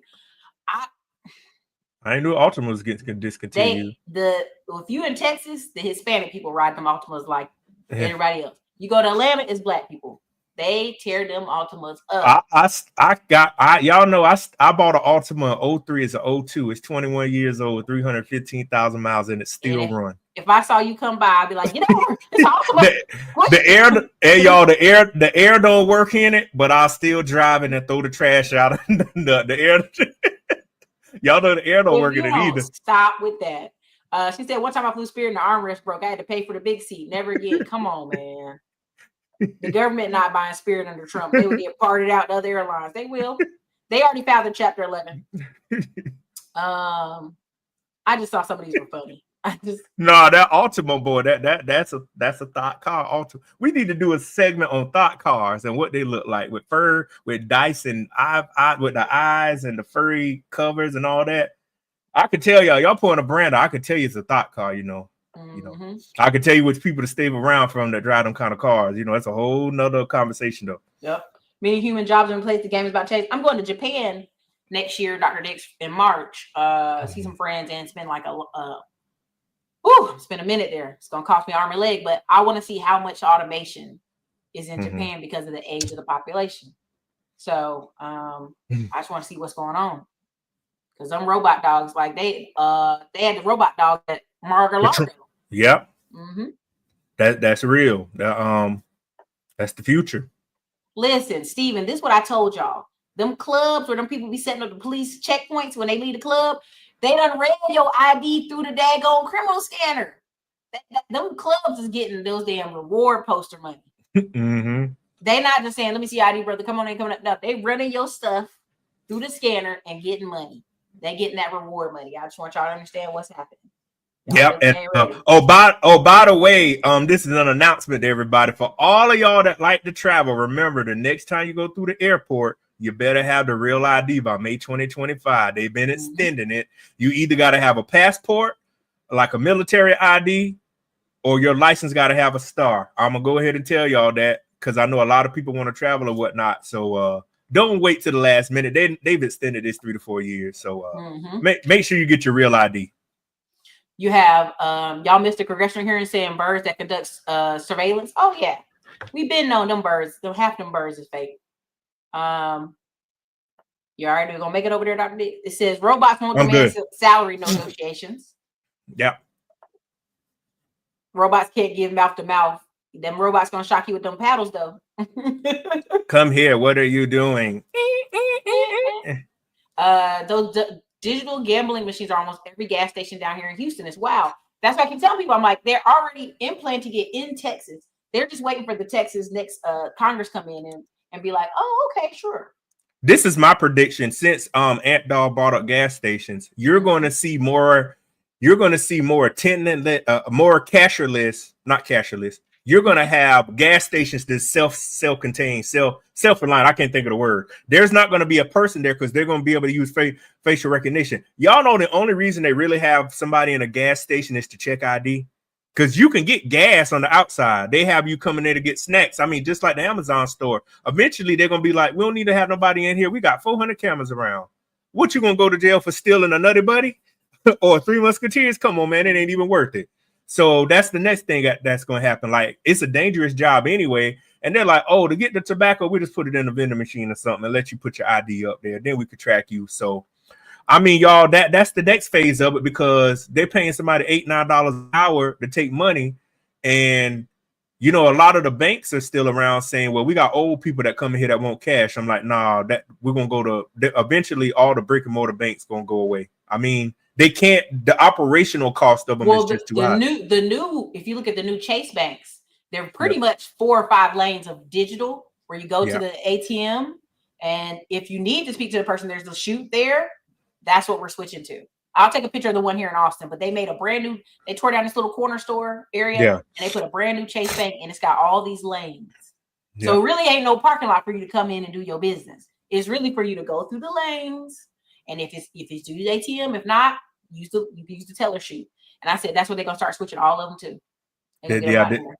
They just don't have a need to just have 5 people on staff. I mean, this is what it is. This is how the world is going. Excuse me. This is how the world is going. And as I travel and do other things, I'm gonna see around the world too. Because do y'all know the US is actually 10 to 15 years behind China and Japan? Man, China and Japan way ahead of us. You know, and I always tell people it is when you have a homogeneous society, when you have a government that is not spending all the billions of dollars on war, but actually developing stuff inside. There's parts of the United States that are ahead of everybody else. You go to Miami hospitals, you go to certain hospitals, they already got the latest technology.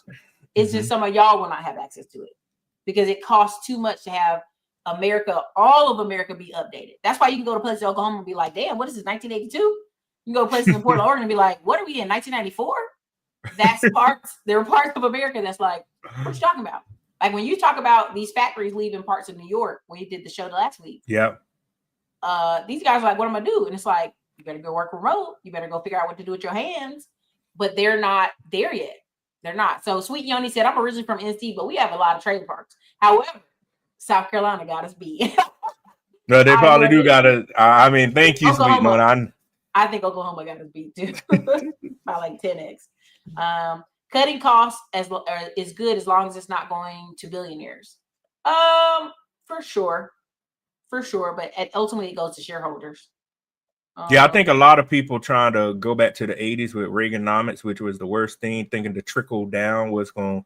If they raised the stuff like they were trying to do with inflation, what people don't realize, if they tax the billionaires higher, the billionaires are like, hold up, we can't get raises. We're going to cut jobs. That's why, or pass it on to the consumer. Yeah, people don't understand. You can't tax like Jeff Bezos would be like, do you know how many people I employ and you want to raise my tax rate? No. Okay, well, we'll just get rid of jobs or everything else is $10, $15 higher. Mm-hmm. So this guy, so I got a couple of them here, Dr. Dix. I'm gonna read them to you. I'm gonna click on them and read them to you because I know you get lost. Let me nah, I'm good. Look at the screen. I'm looking. Look at the screen. I don't think we have an inkling of the long-term ramifications of how school-age children were affected by the pandemic. They were literally telling us when the teachers had on masks, children under 7 were having a hard time reading facial expressions because they can only see the eyes. So I can only imagine Muslim children. How the hell they tell you facial expressions? They ain't only got the eyes to look at for some of them people. Capital One is just cash with ATMs. Oh yeah, I have a Capital One. Now a person will come out and say, "Hey, did you need help?" And you be looking at her like, "Where you come from?" Like, who are you? Are you working with Capital One? It says the handout you're looking for, Dr. Dix, is at the end of your arm. Amen. That's a good one. The handout. Yeah, there ain't no hand. That's a t-shirt. Ain't no handout. Yeah, that's a t-shirt one. Yeah, it's real. Boeing in my area is laying off. There's a major employer. I feel for them. You're in South Carolina? Dr. Man, yeah, I think Dr. Justin is in South Carolina. Yeah, I know they're laying people off in Charleston. And y'all know Boeing has been losing money since those 737 Maxes back in 2019 when they had those 2 crashes. So, and then the plane door stuff just made it worse for them. Mm-hmm. They really they almost need to build that company from the ground back up because even if they get a new CEO, I don't see because they late on plane deliveries because they promised planes like. Yeah, because I think Spirit before they went bankrupt, they were like they gotta lay pilots off because there are planes they ordered that they ain't gonna get to 2026 when they were supposed to get them next year. Mm-hmm. Man, I know how to fit. Yeah, a sim stimulator. I tried. Mine was something with the computer thing. I took the compressor off and whatnot, but that still ain't did nothing. That car got 315,000 miles. It's 2002. Yeah, so Dr. Dick probably ride that car across country and wouldn't die. Same talk I have with my daughter who's deaf. The world doesn't care about your disability. You got one choice, sink or swim. Yeah, and honestly, just everything you can to put her in position where she can get out there. If she got her own rentals, if she got her own investments, she know how to the stock market would be even better for her because she can see just the screens and numbers, all kind of stuff. Yeah, I'm from South Carolina, a country town, and I just tell folks, man, you could do anything, you put your mind to it. It is for sure. It's real. It's just having that heart to do it. We have to stop being fearful of the unknown and challenge ourselves academically. Yep. College and trade schools is all about how much you apply yourself, for sure. Because y'all know I run up on people. It is still shocking when people say, what you majored in at State? I did computer science. Like you will hear people like, what your degree is this, is that?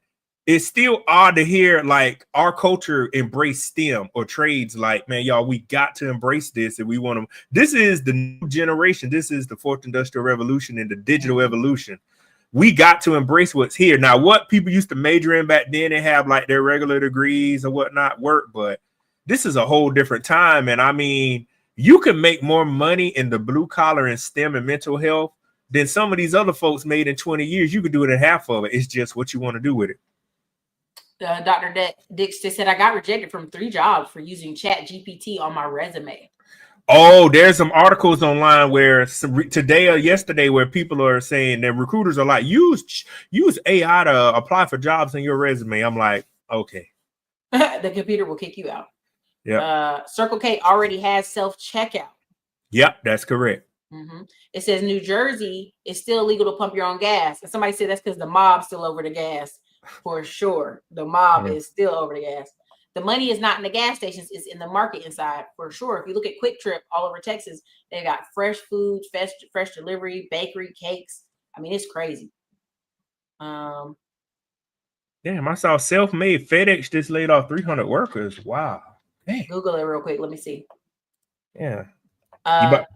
They said at Steak and Shake in 2022 in Indianapolis, they had 3 people running the whole place, 2 cooks and a manager. Oh, they really there. This was FedEx, small number. You know, their hub is in Memphis. Yep. Mm-hmm. 5 days ago, Fox, Memphis, Tennessee, FedEx laying off 300 people. Wow, that's pretty scary. Because, you know, FedEx and UPS, man, you know, all the stuff people ordering, like just, I would figure they couldn't find enough people to deliver. Well, FedEx is the 3rd on the total poll because UPS is number 1. No, is it Amazon's number 1? UPS is number 2, and number 3 is U.S. United States Postal Service, and number 4 is FedEx.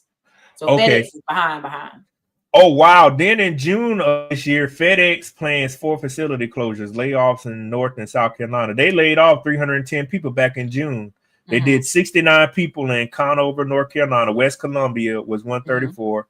Florence was 50, and Myrtle Beach was 57. Wow. Dang. I didn't knew that. That was some good information. Wow. But Buc-ee's is booming. I saw somebody. Buc-ee's is like a what you call it on your list. Like I got to go to a Buc-ee's. Yeah. But I do like the Buc-ee nuggets though. She said folks are getting paid $160K a year if they've been there 5 years. So I expected that. Yeah, you know, FedEx and UPS. I would say UPS is fighting against Amazon, right? And then on the 3rd total poll is the United States Postal Service because they'll hire anybody with a pulse. You know what I'm saying? Anybody you can pee clean and go work at the post office.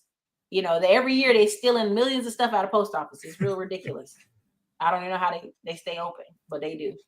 But they're gonna cut their budget eventually because the only thing the post office is good for is bills, Christmas cards. No, the post office still like when Amazon is busy, the post office gets the stuff. Here in Texas, I'll get something. I'm like, I'm waiting for it to come in the mail, and then they'll be like, "Oh, we sent it to U.S. Postal Service." I'm like, "Damn, yeah, I don't know when I'm gonna get it now." Like the postman don't never do right. So, says Amazon run these streets.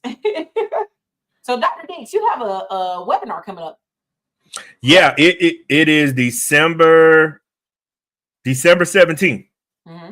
It's going to be at 8 p.m. and I'm going to be talking about AI and what jobs you need to prepare for. It'll be an hour. It's going to be, I think I did it for 8 to 9. And I'm going to be telling you how to prepare for the future and what's going on right now. So that's the biggest thing. The end of year out, right? So when you go do your end of the year celebration, you'll say, I have some tools and I have some methods that I need to work on because the next 4 years or however long you really can flourish if you got the right tools because technology is taking over all these houses they trying to build. It's just so much stuff and they need people. I was telling somebody at another school I talked to, oh yeah, this is an article where people say, where you get the term useless from? This is the article from 7 years ago. Yeah, many of y'all were offended and sent it in the comments that y'all were so offended that we used the word useless. This is not a word me and Dr. Dix made up. This is actually what they're using. This is people who just don't have certain type of skills. I really want you to understand. It's not a word we're working it up. Yeah, so this is an article from 7 years ago, and I cite this article when people say the word useless, even when I give speeches or I'm asked to talk to people. I cite this article continuously. I said, I want you to read. This was 2017, and this is 7 years ago. This will be 8 years ago. And this guy, Yuval Noah Harari, I think I said his name right. Mass industrialization created the working class. The AI revolution will create a new unworking class. This is even before I wrote my research. So when I say the rise of the useless class, I'm sorry people feel offended, but this is the real world. This is, you got to remember, I want people to think about it. 80% of people, what do they do in the real world? Y'all know the middle class, if you want to call it that, still carries America. But what does everybody else do? When you're going to work, don't you see 20 people just sitting around up under a tree with some of that aristocrat? Y'all know what I'm talking about. That $2 liquor.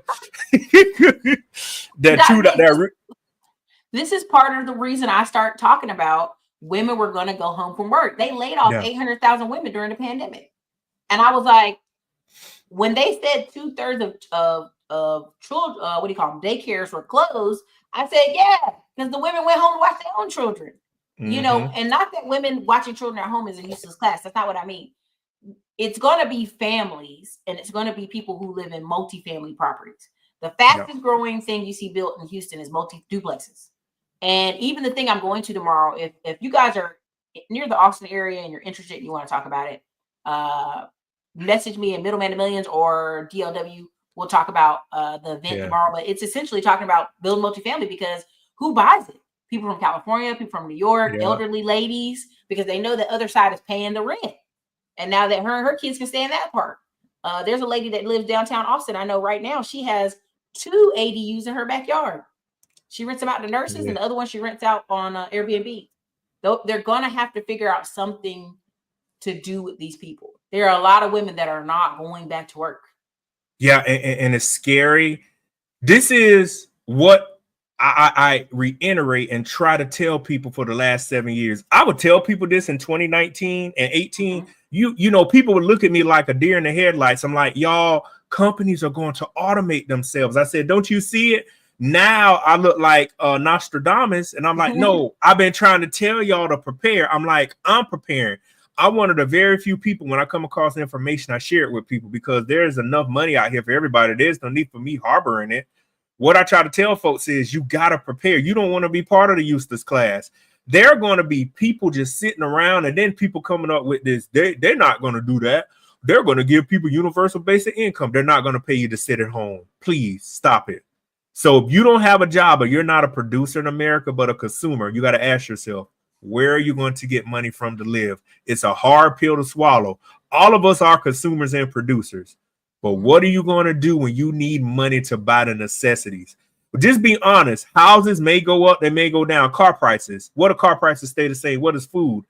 What we're not teaching people in America is to prepare for the worst case scenario. So when you end up around the useless class, that's what the article is talking about, which is very true. This is real. I see it when I travel. I see it when I go places. I tried my best to tell folks, you got to, but people don't see it till it's too late. And this isn't the last thing I'll say, the scenario I'll tell folks. Remember when they had the recession during the Obama administration?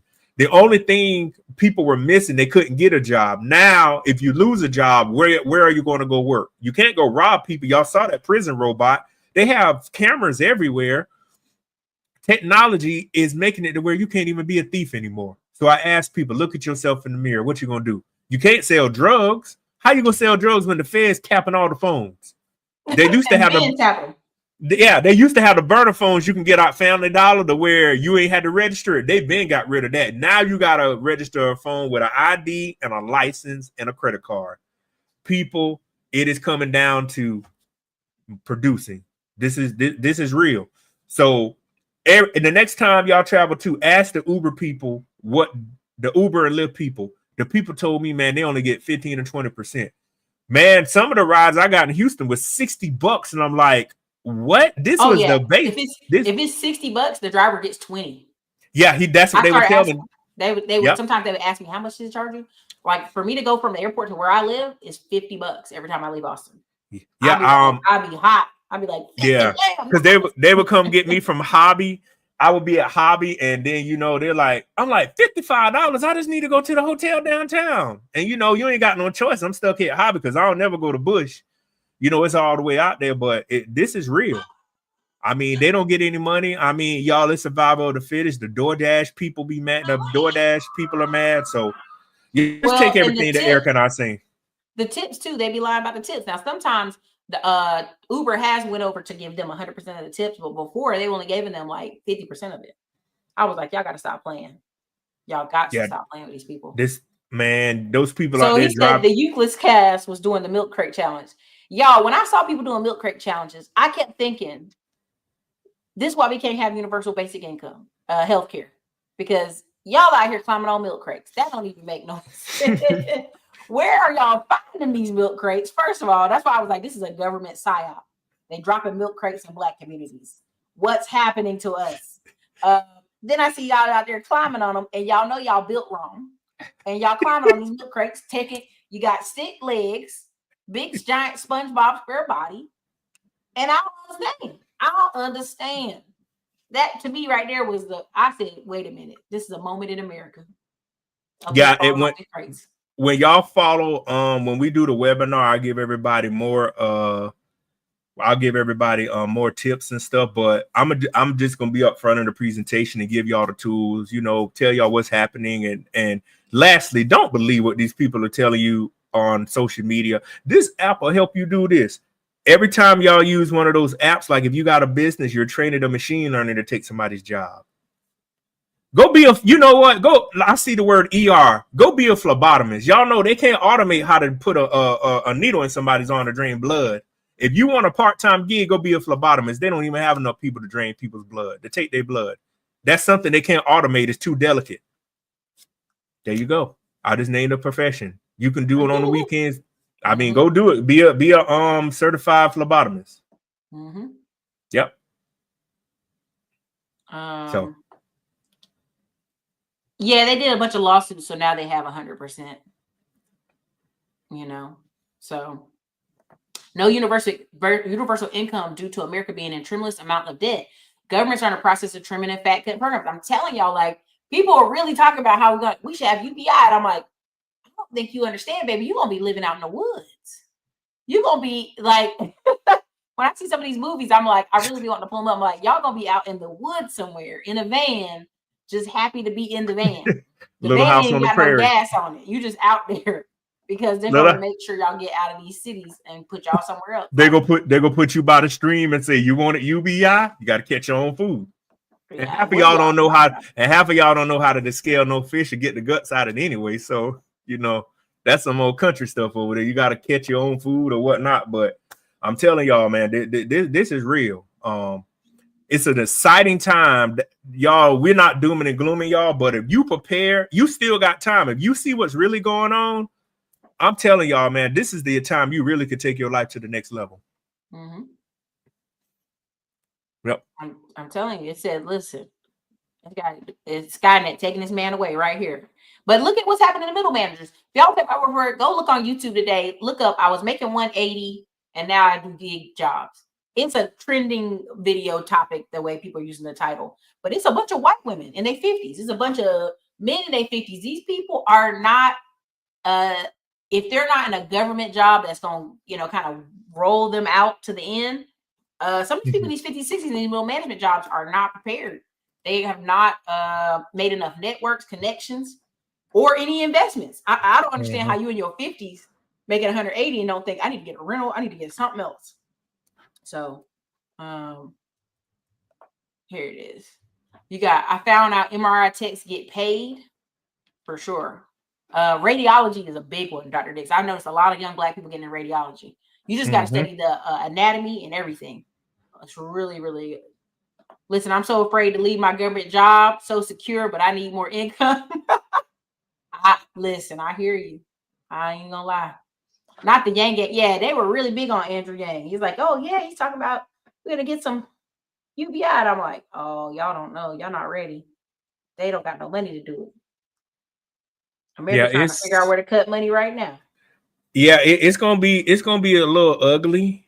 They trim the fat and do what they need to do, but you gotta do what you got to do. But I just tell folks, just make sure you got make sure you have a transferable skill set, and you continuously just don't continuously just don't stick to that one skill set. Be diverse. No blue collar, white collar, mental health. Know how to put stuff together. Know how to fix stuff. I mean, and have something that takes society forward. So yeah, that's well, you saw what they have, that credit card competition bill coming up, where they're trying to cap them credit card rates to 10%. Baby, if you didn't think it was hard to get a credit card before, you about to never get one. You about to never get one. They ain't gonna give y'all no credit cards unless you agree to taking them crazy interest rates. You ain't never.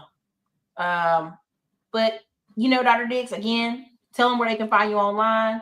And next TikTok, yeah. Oh, I'll be here not this week. We're gonna give y'all the week of Thanksgiving off so y'all can fry them turkeys and getting them chickens ready. On TikTok, King of Automation _AI, LinkedIn, Dr. Patrick Dix. Send me a connection request. And YouTube, follow my page. YouTube, Dr. Patrick Dix. And to anybody rewatching this, if you want to sponsor or send me information, we're looking for sponsors, my team and I, to take this thing to the next level. Send me a message. DM me on YouTube. Not DM me. DM me on TikTok. Instagram. So here's Dr. Dix. Patrick Dix, King of Automation, AI. I'm telling you, he's out here on TV. He's out here on TV with the news reporters. Okay. With artificial intelligence in play. And right now, there are a few regulations about the use of an AI in politics. Last month, the Federal Election Commission decided not to impose new rules on the technology ahead of the election.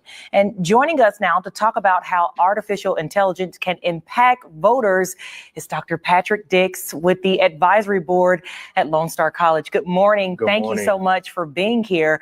So let's jump right into it. We understand how AI can help create fake ads, but explain the process, how AI can be used to target election systems like registration databases and voting machines. Well, with those voting machines, you can actually. Wait a minute, Dr. Dix, did you just pull them pants up so we can see them socks some more?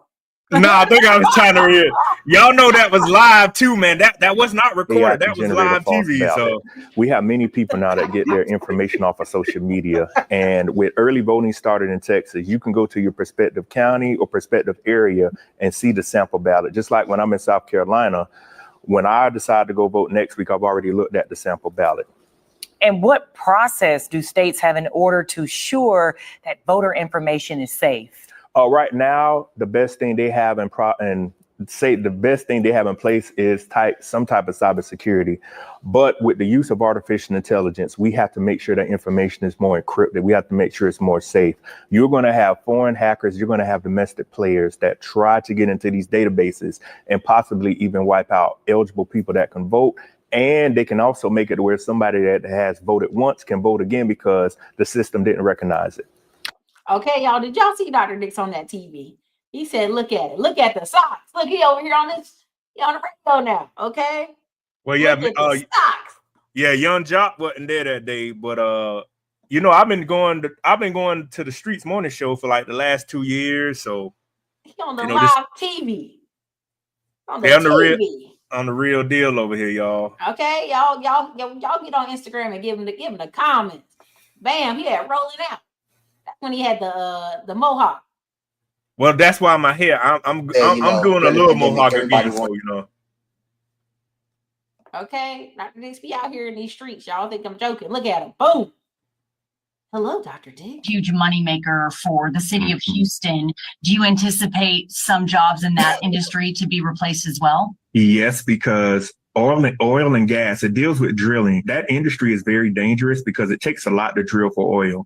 So what they can use is artificial intelligence. Instead of just spending money to drill, they can say, hey, we can use AI to say, hey, is there oil here? Can we potentially find gas? It can help them do a predictability analysis and eventually save money because it takes a lot of money to drill for oil and gas.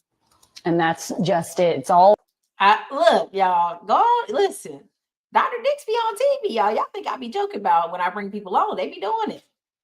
Okay, look at the socks out here. Okay, Dr. It's Nick. really, I guess, low key right You now, funny. and then You there's funny. going to be something abrupt, and so people need to start Hold preparing on now. now. Well, they slowly been doing Hey. it low key over the last couple of years. I'll give you a perfect example. Remember back in the day, people would come around and check your meter. Mhm. They use radio frequency signals now. They don't have people check water meters or your electric meters. That's automated. When you fly now, they're slowly forcing you to go to the kiosk to check in your Yeah. own bags. It used to be behind the scenes, and now with the apps, they'll tell you, hey, you have to use the app to order something. In Sam's, if you buy under $750, I think it's still this amount, you don't have to go to the cashier. You can purchase it through the app. You see now how it was undercover and it's slowly, gradually building itself to the surface. You're right. And we do adapt because I used to be so resistant to self-checkout, especially at like grocery stores and different places like that. But now I love it. Yep. I'm like, okay, nobody has to touch what I'm Yep. buying and I can do all of this myself. I can bag it the way I want it. So you're right. Your Jeep. Now you see she done moved that wedding finger, that wedding ring off the wedding hand and moved it up to the middle finger. Ma'am, control yourself. Back up off. Y'all go on Dr. Nick's page and give him some of that stuff, okay? Yeah, y'all send here. me a little love. I ain't got no cash app yet, but you know, y'all know as those photos, y'all can tell I done trimmed down more. So you know, I'm getting Dr. ready. Nick's he been working out. He ready. Yeah, I've been trying working. to get a little fan club in these streets. Dr. Nick's trying to get married. Y'all got so many comments y'all cutting up in here. But yeah, I love it. That boy clean. That boy is clean. Okay. Yeah, clean with my Stacey Adams on and everything. Okay. Yeah, they weren't ready for it. They said a professor's coming by, and he said, "Let me slide up in here." Okay, listen. Y'all funny. Y'all funny, man. So yeah, we will take next week off because I got to take care of some stuff, but we will come back the week after that, and we gonna make it. We gonna hit the streets hard, y'all. I got to put the photos up from the stuff I did in Houston. So Y'all go on his page and give him some comments for real though. Dr. Nick's proud of you. I'm proud of everybody that come on my channel. Really be doing it. Be out here in these streets. Yeah, trying to do a little something out here. Y'all, I ain't posted in a sec. I've been tied up, but yeah, we got some hot heat for y'all. They said, "Why you using the radio voice during your interview, Dr. Dix?" Hey, Christy, you funny. They say, "What you doing, Dr. Dix? What you trying to do?" Y'all funny, man. Y'all funny, man. But okay, all right. But nah, it's good that everybody's seeing what's going on, y'all. This has been 3+ years in the making, so it took a long time, and I'll tell folks, man, it took me 18 months to get an answer from somebody. So my first interview was in Phoenix in December 2021. I have been emailing people since like March 2020. And the young lady Danielle gave me my first interview, and it just started to flow from there. So and it'll keep flowing. You're gonna keep being in the loop. Yeah, I'm excited for you. Yeah, thank y'all. So y'all will see me on the big leads one day. You know, be like, yeah, I remember y'all. I'm gonna come on the show. It's like, Eric, I'm gonna help get you 2 or 3 million subscribers. Listen, I'm gonna need you to come on. I'm probably gonna do something in DC in February with CPAC. So you go ahead and come on through. We're gonna be in DC cutting up. You know, they love interviewing us when we go to those conferences. Oh yeah, I don't. So I'm gonna try. Cool. I might try to get a booth and talk about automation. We might try to mix it up, do a thing or two. So hey, that sounds they good. approved my media pass that I'm gonna cut up. Hey, that sounds good. So, all right, you guys, this is your girl Erica from Classic Climb Blog. Don't miss the webinar Dr. Dix is having in December. We have one more of the reality twins. We might have 2 more. It's a lot going on right now, Dr. Dix. So I think you might just throw an extra in there on one of these Tuesdays if we got time, because there's a lot going on. We have not even covered half the strikes and half the automation stuff that's happening. Yeah, y'all enjoy the week off. You know, be safe out there, because I'm gonna enjoy myself next week. But yeah, so that's why I got my fried turkey ordered. All the other sides, make them from scratch. But that turkey, I ain't got time. I ain't got time to fight for my life on those. What you got? You got a Popeyes? Which one you got? No, I ordered from the fried turkey truck man. I said, listen, where I sign up, because I want to pick it up the day before. I don't want to quit picking it up the day of. I want it fried. I want it ready to go. I ain't got time. I wanted to make sure you ain't got you a Church's or Popeyes. You don't want to church. No. Let me tell you what. Y'all know what we do, our annual DC annual beach trip coming up. So I'm trying to enjoy my little bit of time here while it's quiet, get all my stuff done. But if you're in Digital Liberty Warriors group or the or the Middleman to Millions, we'll have a lot of content coming over the next days while we're all on vacation for y'all to do and be active in. So thank you, Dr. Diggs. Again, I posted it again in the comments, all the way you can find him, email him. Y'all, it's time, it's past time. So Dr. Diggs, thank you for being here, and we'll also see you soon. Peace. Be good, you guys. You've probably been seeing these commercials for Middleman to Millions course. What is Middleman to Millions? We're teaching so many people how to have service businesses. The upcoming year, one of the fastest growing businesses you will see are service businesses and digital businesses. Why is that? Because so many things need repairs, need maintenance, and guess what? We have a shortage of men and also women who could do things. Listen, I'm not the best with a hammer, but I know I can gather a crew of people to get things done, and that's what I've done with 2 of my service businesses. And that's what I'll be teaching if you check us out in the Middleman to Millions course. And look forward to us on the road with Digital Liberty Tour 2024. It's Girl Erica Williams.